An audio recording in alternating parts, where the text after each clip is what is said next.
Ama naming Diyos, salamat sapagat kayo ay Diyos na mabuti, Diyos na mabait, at kayo ay Diyos na nagtuturo. Patahimikin niyo po kami ngayon, ang aming puso. Teach us our spirit to relax, to be quiet in your presence, and to enjoy your embrace. Palakasin niyo po ang aming katawan, sariwain niyo ang aming energy, O God, and we pray that this time with you will be a very beneficial one, not only for today, but also for all the rest of our lives. Ang hiling namin, Ama, kayo po ang maging tunay na tagapagsalita. Gamitin nyo lang ang lingkod nyo na tungtungan ng inyong paa. Nais namin kayong itaas. Pangalan ng iyong anak na si Jesus ang magliwanag at magningning sa aming kapaligiran. Akayin niyo po kami, Lord. Take us by the hand. Lead us step by step from glory to glory. In the name of Jesus, your Son, we pray with thanksgiving. Ang pamagat ng pag-aaral natin is J&D Contagious. Yung nakakahawa, nakakadala, nakaka-inspire. Ang ating unang pag-uusapan ay si J. At sino yun? Joseph the runner. Dreamer siya, pero runner din si Joseph eh. And I like him for his running as much as I like him for his dreaming. Genesis 39, 1-7. The Ishmaelites took Joseph to Egypt and sold him to Potiphar. So Joseph lived in the home of his Egyptian owner. Joseph was well built and handsome, and Potiphar's wife soon noticed him. She asked him to make love to her. I'm reading from the Contemporary English Version. So nakita natin dito na si Joseph ay naging slave. He was owned by a high-ranking government official who was always outside of the house. He was always away on a trip. And this time the wife noticed Joseph. This Egyptian lady was probably lonely being left alone at home. And she continuously asked Joseph to make love to her. Now let's see what could have made it easy to commit sin. What could have made it easy? Number one, Joseph was asked by no less than his lady boss. Hindi na siya ang nanligaw, hindi na siya ang nanuyo, siya ang pinipilit pa ng amo niyang babae. Dapat may excuse na siya na pagbigyan yon dahil may pressure from the boss. And besides, this Egyptian woman was probably very lovely. After all, she was the wife of a top government official. And Egyptian women were known for their vanity and for their very elaborate beauty rituals. Pero anong gagawin ni Joseph? Genesis 39, 8-10. But he refused and said, I won't sin against God by doing such a terrible thing as this. She kept begging Joseph day after day. But he refused to do what she wanted or even to go near her. Isang napakagandang halimbawa sa kabataan man o sa hindi na bata. Let's see how Joseph won over the temptation. Paano niya nalampasan na pagtagumpayan ang napakalaki at napaka-attractive na tuksong ito. The Bible tells us, he refused. He said no. At sabi niya, girl, igalang mo ang puri ko. Sana yan ang sinasabi lahat ng mga guys ngayon, pagka pinipilit ng mga girls. Girl, igalang mo ang puri ko. Guys, sabihin nyo nga sa mga katabi nyo yan, kung may katabi kayong babae, girl, igalang mo ang puri ko.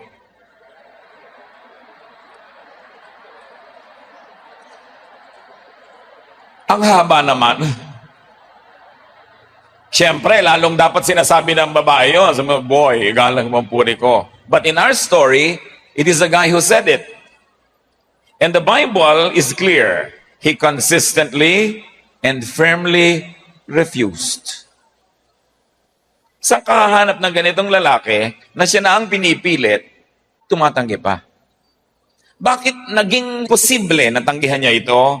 Because he called sin, meaning sex outside of marriage, sin against God, and he called it terrible. Gaano karami mga tao ngayon ang tatawagin yung sex na terrible?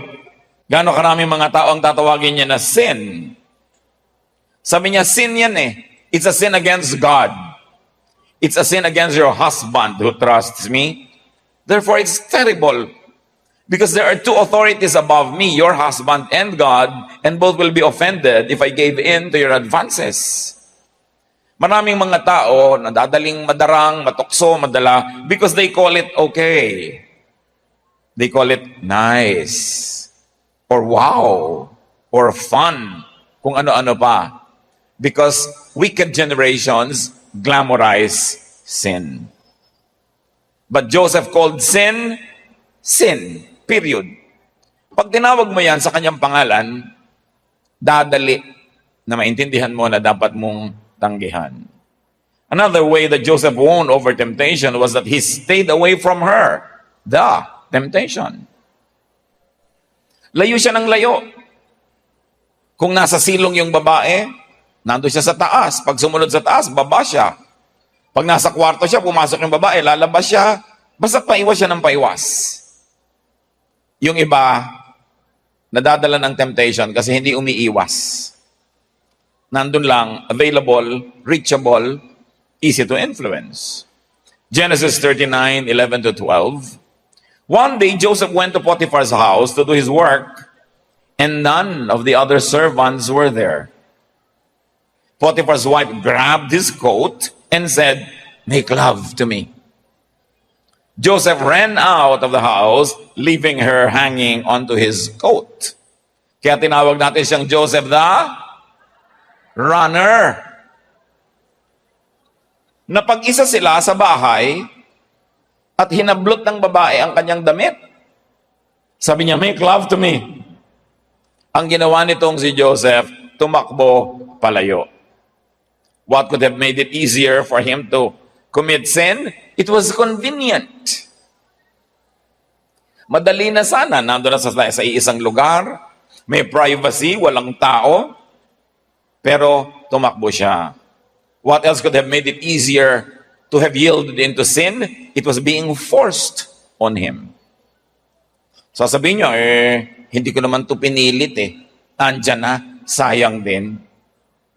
Sasabihin siyempre ng iba, lamang tiyan din yan. Diba? Chance na, pagkakataon na. But he said no.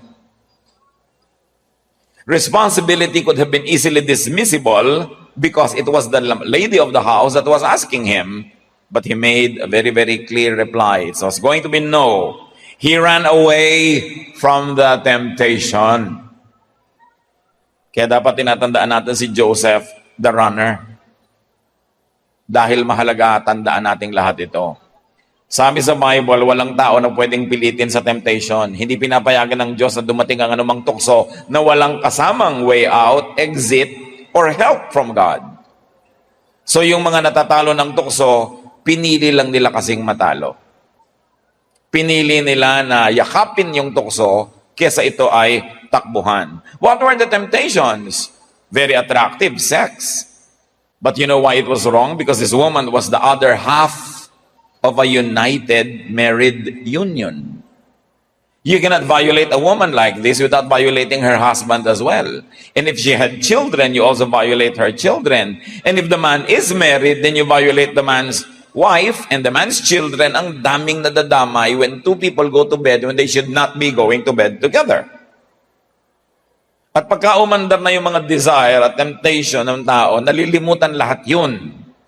Merong isang teorya, merong isang medical and scientific theory na sabi nila, pagka ang isang tao ay nagkakaroon ng sexual attraction, dumadating sa point yung sexual attraction na yun na sobrang matindi na dahil hindi mo tinakbuhan ng agad-agad, in-entertain mo, nagtagal ka na nakatingin doon o nadidinig yung temptation. Meron daw part ng brain na nagsasara. Ano yon? Yung reason. And then, the animalistic tendency takes over, and it is a tendency that you want to procreate, that you want your grace to multiply, and so the reason is forgotten until the sexual act is consummated and done. And then, after it is done, reason comes back. Kaya yung tao nagsasabing, ay, mali naman tong ginawa ko. Ba't ko ba nagawa-gawa? Kasi sasabihin ng iba, alam mo naman mali, ba't ko yung ginawa? Eh kasi natukso ako, eh kasi nadarang ako, eh kasi blah, blah, blah. But now, many doctors are putting forward this idea that when a person is sexually aroused, the person's reasoning is shut down until the sexual desire is fully satisfied, then reason comes back. So dapat ang tao, iniiwasan niyang makarating doon sa shutting down ng kanyang reason. In other words, bago sumidhi, bago tumaas, bago gumrabi ang temptation, tumalikod ka na dahil malapit na mag-shut off yung brain. It's important to say no. It's important to run away in the very early stages of temptation. Yayayain ka ng mga kaibigan mo, pupunta kayo sa isang lugar na alam mo magda-drugs. Bago pa lang sumakay sa kung anumang sasakyan patungo doon, bumuwera ka na.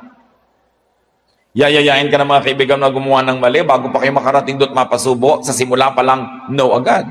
That's why it is important to show your true religious color from the beginning, so that people will not even dare na yayain ka. Dapat malinaw yung stand. The temptations included sex, pleasure. But why was pleasure wrong? Because it was going to be at the expense of the husband of this woman. And if the man is married, it was going to be at the expense also of his wife. Nakaw na ligaya dahil may ibang magbabayad yung mga taong maapektuhan. Kaya masama. It would have been such a good temptation to entertain because it was a relationship for somebody who was exiled in a far country. It would also serve some entertainment value. And of course, if he played around with the lady of the house, he would have a lot of perks. Maraming privileges. But the answer was, no, it's a sin. Simple. Hindi ka na nagtatalo sa isip mong may advantage, may disadvantage. Pag gumanon ka pa, pwede kang matalo ng temptation. Sasabihin mo agad, no, it's a sin, period. It is sinful if the Bible says it is, but there are also other practical ways to know what is sinful. Itatanong mo, itong gusto kong gawin, kung ginawa ng lahat ng tao, gugulo ba ang mundo? Will the system of civilization break down? Will there be chaos and trouble? And if the answer is yes, then what you want to do is a sin. Gusto mong mag-park sa no parking area. Bakit nagiging sin yun? Eh kung lahat nag-park doon, hindi nagkagulo, nabarahan yung kalsada, natakpan yung fire hydrant, natakpan yung exit and entry ng mga bahay, ng mga ospital. So pagka ikaw ang gumawa at gusto mong ikaw lang ang makagawa nun dahil pag yung iba hindi nila pwedeng gawin dahil gugulo, sin yun. Kaya may law. And many people commit sin because they want to be exempt from the law, that the law is bended to their personal favor. Pero ang tatanong lagi natin ganito, pagka yung gusto kong gawin, ginawa ng lahat, paano na? O husband ka, gusto mo mag-play around and go to bed with another woman, itanong mo, pag ginawa din to ng wife ko, okay lang ba? Pag ginawa ba to ng tatay ko sa nanay ko, okay lang. Pag ginawa ba to ng bayaw ko sa kapatid kong babae, okay lang. Pag ginawa ba to ng lahat ng lalaki, okay lang. Pero pag sabi mong hindi pwede, then hindi ka rin dapat gumawa nun. Sino ka naman para ma-exempt from such law, not only of heaven, but of men? Kaya may batas para may kaayusan. At anumang bagay na sumisira ng kaayusan ay kasalanan.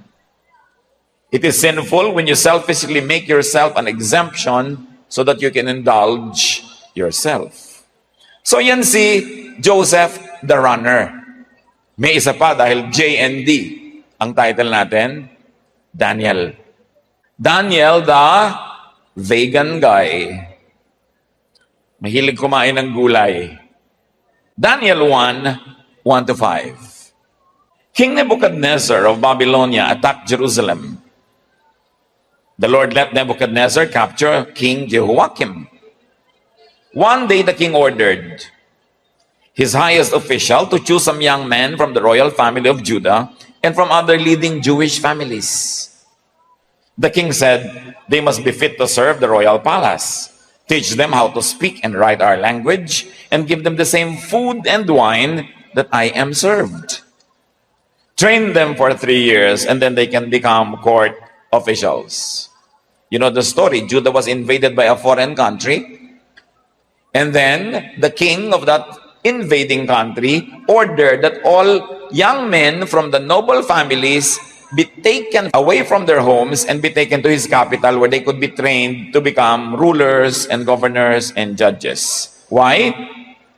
Pagka kumuha siya ng mga anak ng mga mayayaman at mga maharlikang pamilya, dinala niya sa kanyang sariling capital, tinrain niya, pinalitan niya yung utak, pinalitan niya yung pag-iisip.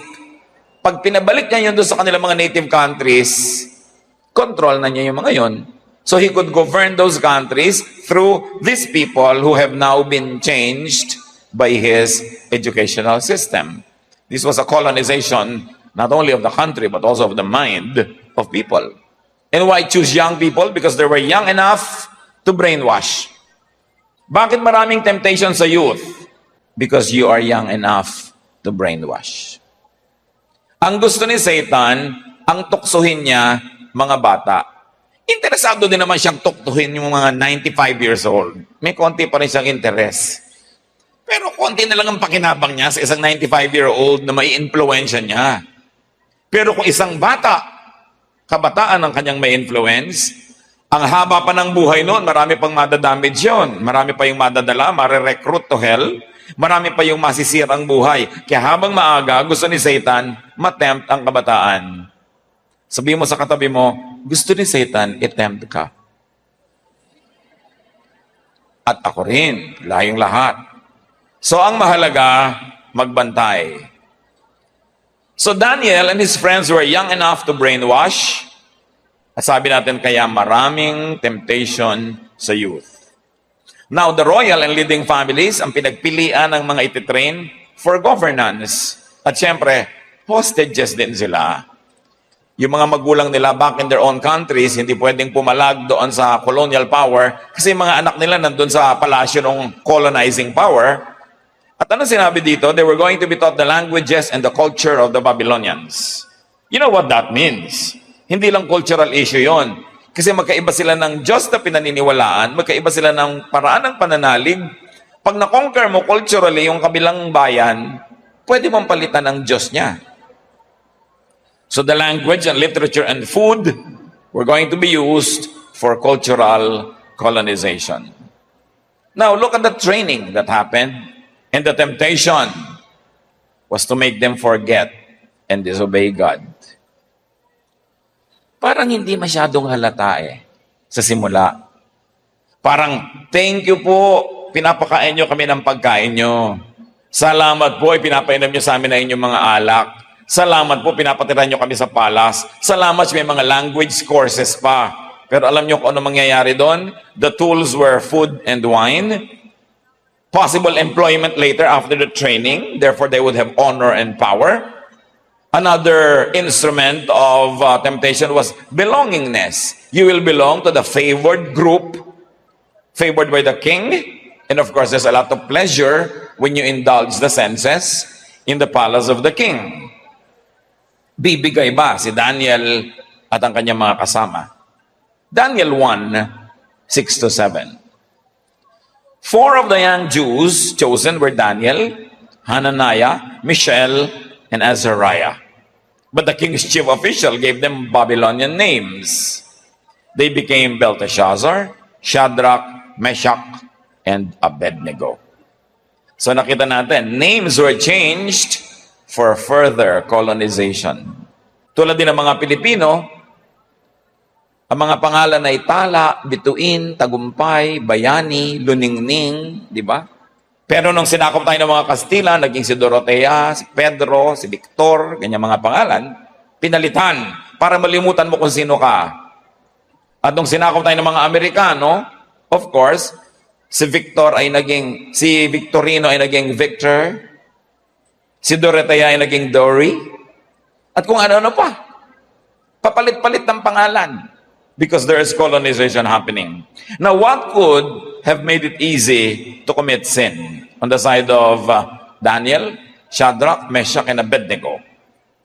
There was great pressure. Tulad kay Joseph, may pressure. Yung namimilit ay isang grupo na may kapangyarihan sa'yo. Bihag ka lang. Yung bayan mo nasakop, yung mga magulang mo naiwan, kayo din nila dito sa palasyo nila. Hostage ka, effectively. So there was a lot of pressure and probably even a lot of peer pressure. Maraming pressure mula doon sa mga kaibigan at kaedad nila na maaaring payag na napalitan ng mga Babylonia ng kanilang identity. Pero pag napalitan yung identity, mapapalitan yung pananampalataya, mapapalitan yung Diyos na sinasamba.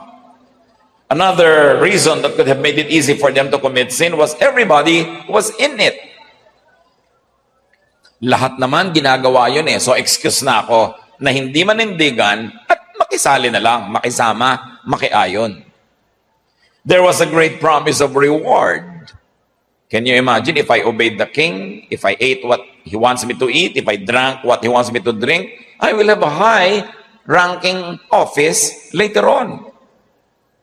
There was pleasure, good standing, acceptance, and even celebration of the person. And of course, another reason which many people use when they fall into temptation is that God seemed distant and absent. Pwede ka magduda sa Diyos. Kung talagang mahal kami ng Diyos, kung talagang kami ang anak ng Diyos, kung kami talagang pinagpapala, ba't kami natalo sa gyera? Bakit kami nasakop? Bakit kami na hostage? So siguro, hindi na talaga kailangang sundin ng Diyos dahil pinabayaan naman kami. So kanya-kanya na lang gawa ng paraan to survive. And many people fall into temptation because of that wrong reasoning. That you blame God for what happens in your life, therefore you are no longer obligated to obey God. Or you find an excuse no longer to obey God because there's a more immediate power that is there threatening your safety. At isa pa, nung araw, ang mga tao, they thought that the gods of various religions were territorial. So isipin nila, wala naman kami sa Judah, wala naman kami sa Israel, wala naman kami sa aming bayan. Siyempre, may ibang Diyos dito sa pinuntahan naming bayan, dapat kami makisama. All of those reasoning. Pero hindi yun naging dahilan para sila ay magkasala. Another excuse was that parents or elders were absent anyway. Alam ko, binabawalan ako ng tatay ko na ganito, binabawalan ako ng nanay ko, pero wala naman sila eh. Hindi naman nila ako nakikita, so pwede ko na itong gawin. Ano ang gagawin ng 4 na kabataang ito? Daniel 1:8 to 10. Daniel made up his mind to eat and drink only what God had approved for his people to eat. And he asked the king's chief official for permission not to eat the food and wine served in the royal palace. God made the official friendly and kind to Daniel. But the man still told him, "The king has decided what you must eat and drink. And I am afraid he will kill me if you eat something else and end up looking worse than the other young men." So, binuo ni Daniel at ng kanyang mga kaibigan sa kanilang isip na hindi sila kakain ng anumang alam nilang pinagbabawal ng Diyos. Bagamat parang wala doon yung Diyos, wala ang kanilang mga magulang, walang matatanda na mag-check sa kanila, pero nakatanim sa utak nila ang tama at mali. At sabi nila, hindi kami kakain yan. Nakiusap sila. At sabi nung bantay, paano naman ako? Baka patayin ako ng hari pag biglang nangayayat kayo dyan at namutla. At pag ikinumpare kayo sa mga ibang kabataan, ang hina-hina nyo, hindi ako naman yung lagot. Let's see how Daniel won over temptation. In other words, in a parallel way, how to be contagious for God. Kasi nandun sa mga ginawa ni Daniel at ni Joseph. Daniel, the Bible tells us, made up his mind not to yield, not to eat or drink. Buo sa loob nila kung ano ang gagawin, ano yung approach, ano yung attack. Sabi niya, hindi tayo kakain nung alam nating ipinagbabawal ng ating Diyos. He did not waver. Buo ang loob, hindi nagdalawang loob, hindi nagdalawang isip, hindi nalito, hindi naglito-lituhan. He was not double-minded. Alam niyo, maraming tao na dadala sa tukso pag nagdalawang isip. Yung pagka, wow, meron namang advantage on one hand, on the other hand. Pag pinaglimi-limi pa yan, malilito ka lang. Satan has a timelessly long history of deceiving people. So sa James 1, 6-8, you must believe and not doubt, because the one who doubts is like a wave of the sea, blown and tossed by the wind. That person should not expect to receive anything from the Lord. Such a person is double-minded and unstable in all they do. So dapat ang tao isang loob, buo ang loob, hindi hati. Then Daniel asked, hindi siya naging kimi o mahiyain. He asked to be exempted from this and to be fed something else. All of this you will notice are verbs, action words. He decided, he made up his mind, he asked. He did all this because of his faith in what God had approved for his people to eat. Daniel's faith made him act. May pinapaniwalaan tayo, may alam tayo, meron tayong dapat sundin. Bali wala na malaman natin ang laman ng Biblia kung di natin isa sa katuparan at gagawin. So Daniel 1:11-14. The king's official had put a guard in charge of Daniel and his 3 friends. So Daniel said to the guard, for the next 10 days, let us have only vegetables and water at mealtime. When the 10 days are up, compare how we look with the other young men and decide what to do with us. The guard agreed to do what Daniel had asked. So again, Daniel said, may action na naman siya. 15-16, 10 days later, Daniel and his friends looked healthier and better than the young men who had been served food from the royal palace. After this, the guard let them eat vegetables instead of the rich food and wine. So sabi niya, gulay lang ipakain niyo sa amin. Tubig lang ang iinumin namin. Hindi namin kailangan kainin yung maraming mga pagkain na galing sa hari at ang kanyang alak. At pagkatapos ng 10 days, magsukatan tayo ng lakas. At dahil pinagpala ng Diyos ang desisyon na ito ni Daniel, pinakamalakas pa sila, better looking than everybody else. God blessed the project. Daniel's faith moved him to act correctly. Now, what does faith really mean? It is important what faith really means. Sa Acts 16:31, which all of us, I suppose, know, sabi diyan, believe in the Lord Jesus and you will be saved, you and your household. Now, the original Greek word for believe is pisteuo.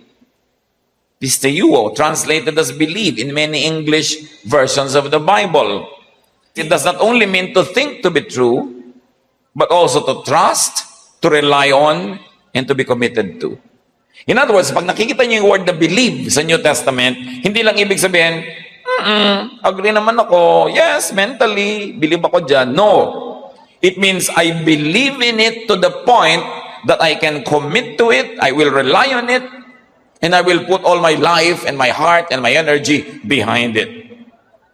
Kaya pag sinabing believe in the Lord Jesus and you will be saved, it means believe in the Lord Jesus to the point of trusting in Him, relying on Him, following Him, and being committed to Him, and you will be saved.